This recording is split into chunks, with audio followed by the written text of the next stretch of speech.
Hi fans, this is Chris. It's Tuesday the 9th of March. It's a pleasant 9 degrees. And right now we're sitting in the middle of an ancient Roman villa in Bancroft Park, Milton Keynes. So what I'm going to do for you is read you a little bit of history first before I take you around and show you the sights. And before I begin, I better cite this. It's in reference to the author Marion Hill, and the book is Bradville, Past and Present. Okay, let's just read you a couple of paragraphs here. Okay, if old Bradville residents have a continued line from the 9th century AD, and the Bradville Abbey estate had 4th century inhabitants, those in the Bancroft area can claim forebears from nearly 1,500 years before. Around the 9th century BC, a Bronze family began what would be nearly 3,000 years of continuous settlement of the area when they built a large circular timber house. However, Bancroft is nationally famous primarily for being the site of a Roman villa, the one we're sitting in now, a Roman villa farm built on top of this earlier house, some 18 metres in diameter. It is the earliest known house in the Milton Keynes area and one of the largest of its kind in the country. It was discovered in 1971 by Dennis Maynard near the Bradwell Brook and incorporated into the linear park by Milton Keynes Development Corporation. The excavations are some of the most extensive yet carried out on a Roman villa anywhere in the country. The house was built in the 1st century AD, soon after Julius Caesar had successfully invaded Britain. The newly arrived settlers seem to have been impressed with what was on offer in their new location by their use not of imported materials but of local limestone to build the house. They seem to have been well off too. Their house had a lavish bath suite which included a furnace room, hot room, warm room, cold plunge room and a bath lined in dark red waterproof concrete and floored with red terracotta tiles. Also excavated were decorative painted murals, a granary, barns and a trackway. By the 4th century AD, the descendants of, or successors to, these first Italian immigrants seem to have become even wealthier. Formal gardens were laid around the house and included an ornamental pond, a summer house, mosaics and wall paintings. One of the mosaics can be seen on permanent display on the wall of Queen's Court in the central Milton Keynes shopping building. These residents left behind their coins, their jewellery, their pots, a board game in decorated limestone, even an old shoe, size 7.5. Right, let's go and see this lavish bath. It used to have red terracotta tiles. It's my favourite bit.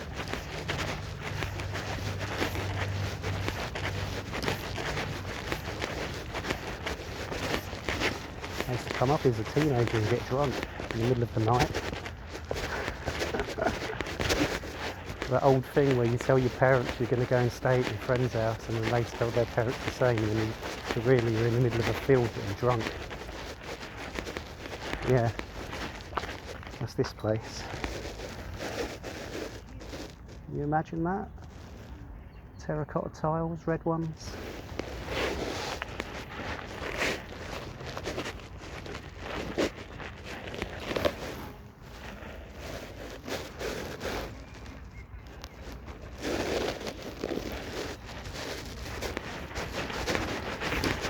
Okay, let's go back up into the main part of the villa.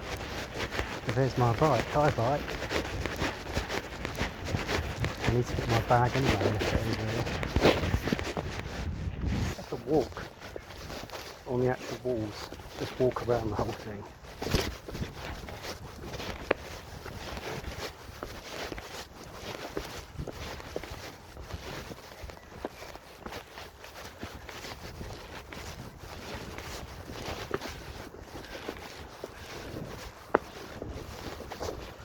Right now I'm walking on a 1,500 year old wall.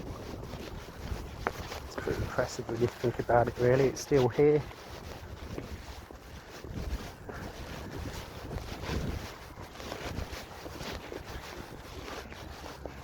I guess limestone is quite a robust material. to build villas with.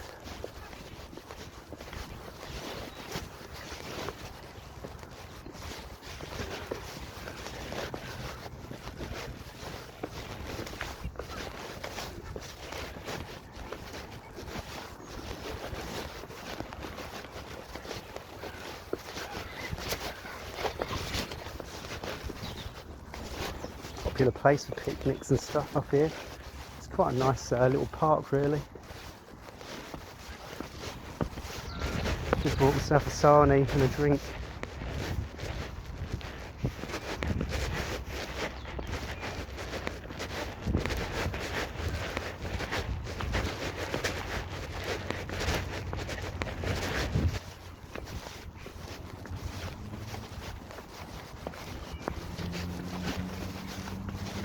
Look, I guess that's the entrance.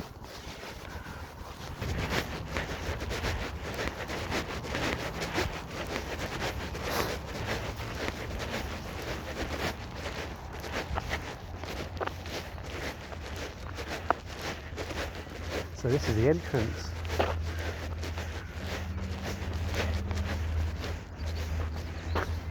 Knock knock, hello, Avon calling.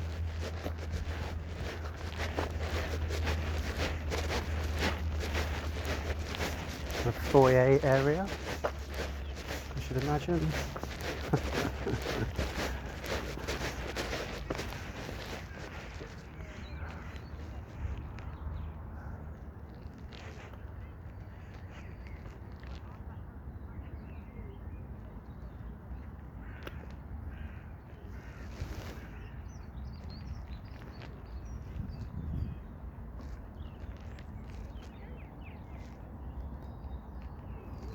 Should be getting a good view of all of this because I've got my fancy schmancy new wide angle lens on this phone at the moment. So what do you reckon, we done here now? Okay, it's okay.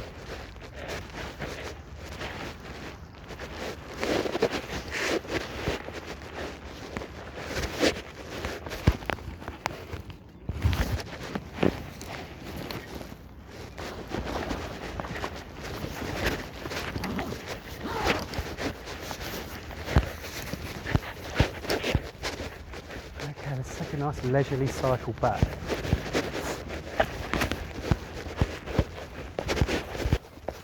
So what I'm going to do with the rest of my day, I really don't know actually.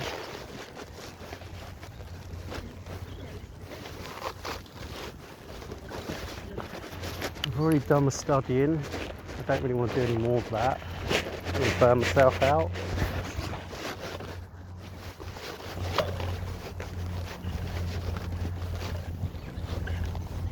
Perhaps I'll make another video.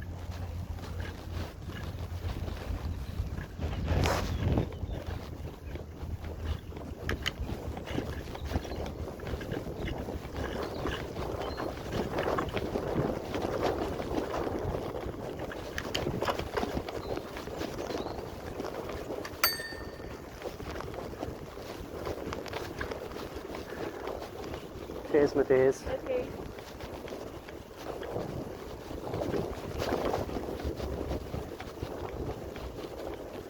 A friend of mine fell off this ridge into a load of stinging nettles when he was drunk. I remember that when I was a kid. It was kind of funny, but I felt bad for him as well though.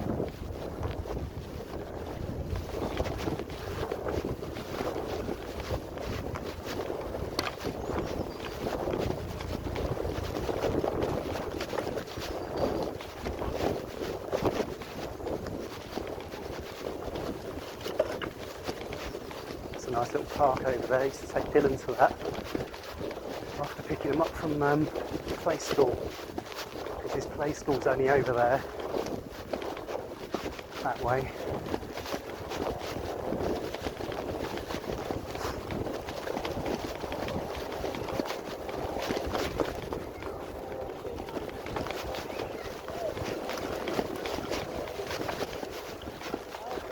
Thanks.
Wonder if you can get to the windmill this way. Let's have a look. That's something else we can cross off the list. Bradville windmill.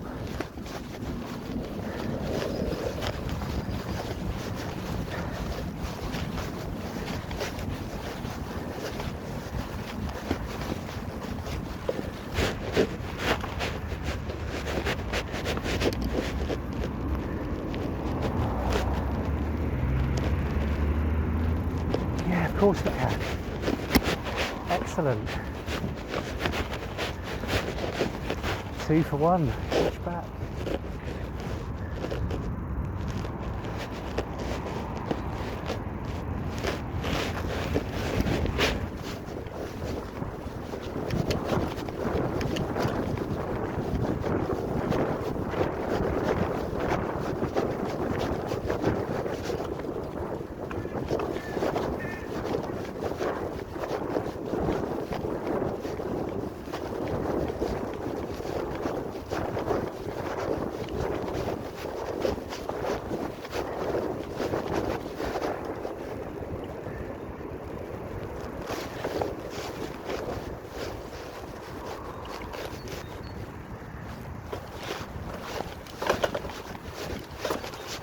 Dylan loves this windmill. I've taken him inside it before. They have it open for the public during the summertime.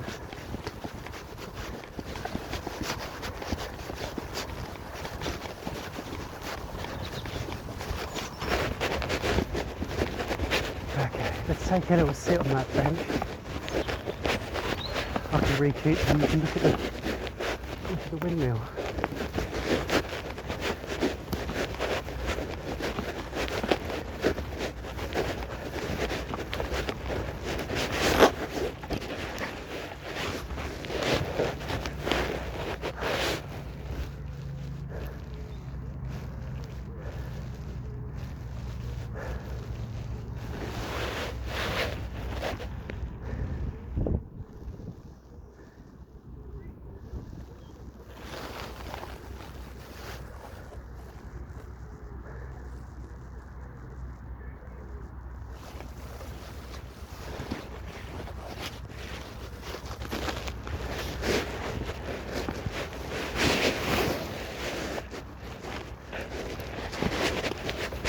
That person over there values their solitude at the moment, so I think it's best to shove off.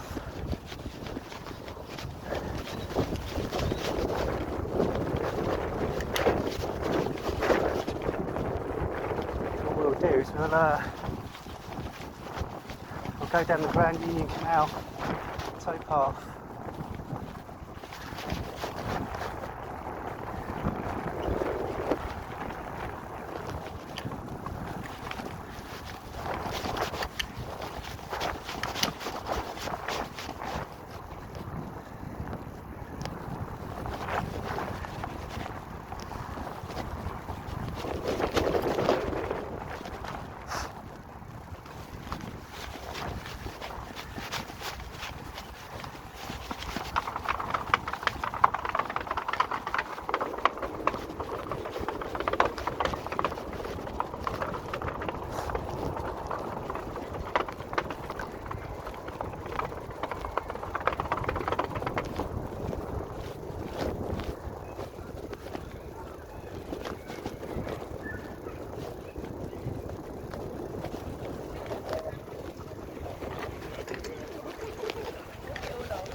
And that could be me soon if I get my fishing gear.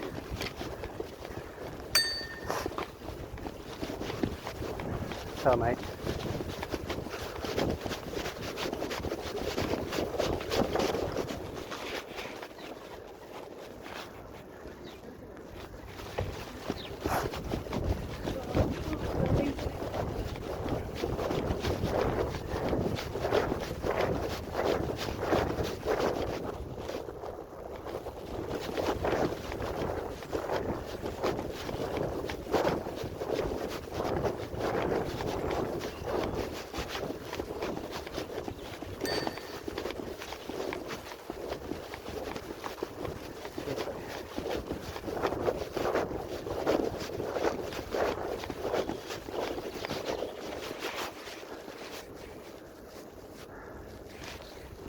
Up the top of there is where we started from.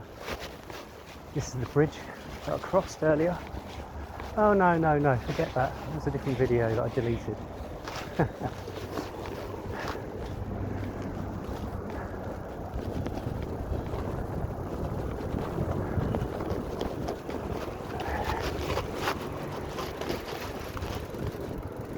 Okay, it's a really cool picture of the blue tip.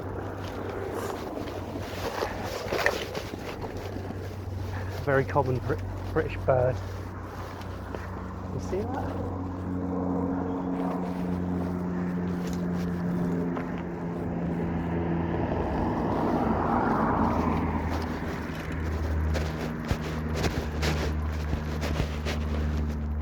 There it is there.